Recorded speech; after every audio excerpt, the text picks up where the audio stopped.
Hello everyone. I'm here to share my journey, about my entrepreneurship. So I started my career, from IT industry after finishing my engineering, and then I pursued my MBA. So it was a typical formula that you do your engineering, then work for 2.5 years in IT, and then do MBA, and then finally your career is sorted. But that was not the case.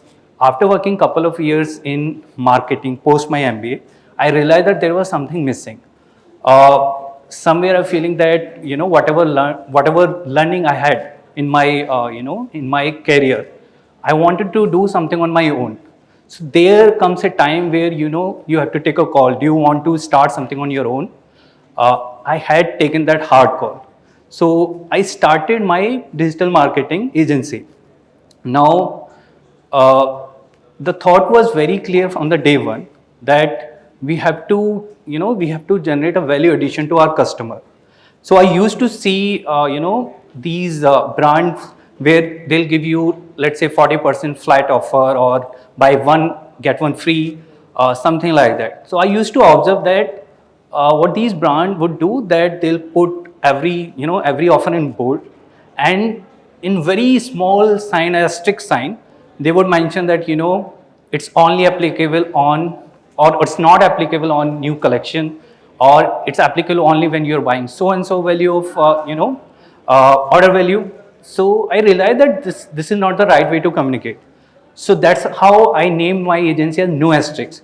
So the idea was be brutally honest to the customer that this is this is how the things work, this is how the expectation or deliverables are there, so that the customer is already aligned, and there is no mismatch, and at the end of the day customer gets fully satisfied. Now when I started this, I definitely wanted to pitch or reach out to a lot of our prospect. Now since we just started, we had no team. I realized that social media was already very active by then. We had a lot of lot of business growth where I could see that people are looking for digital marketing services, and let's say someone posts that I need digital marketing services. Within 5 minutes, you'll get 30-40 comments, and that was very difficult for us to compete with them, because nobody would go for those 30-40 comments where everyone has given their agency website, deck link, whatnot. So we realized that probably that's not the best way to do it.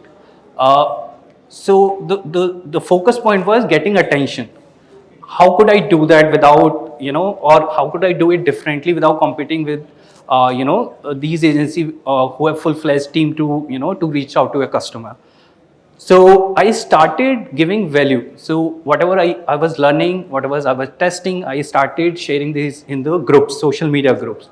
And I started also helping out the, lot of people who have some queries in advertising.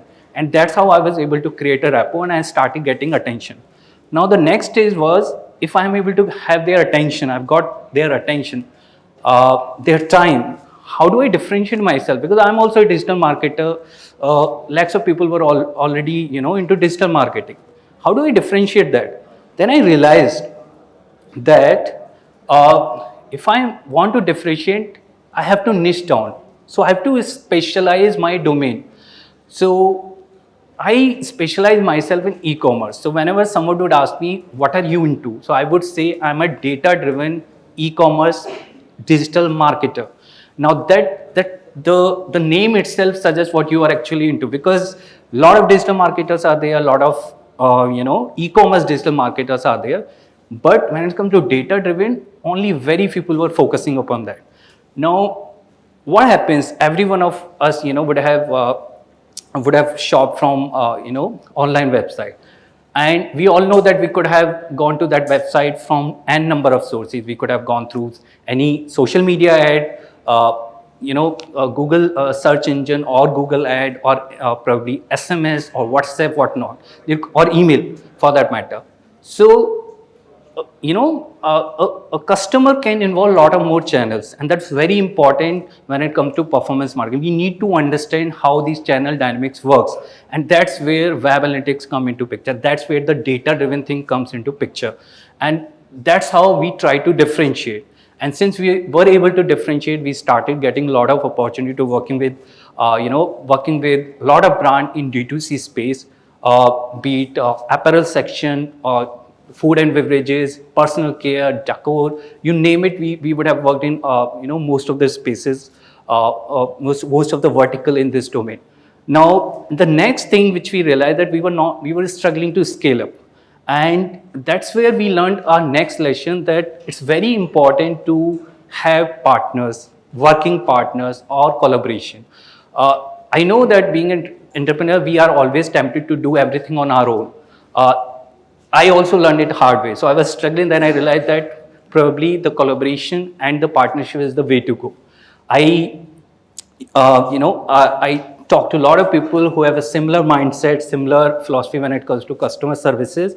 I was able to create a successful working association and collaboration. So when it comes to collaboration, probably a web development or creative agency, we sort of collaborated with a lot of these channel partners, and it was a successful scenario. Another thing I want to add clearly, please never focus on quantum.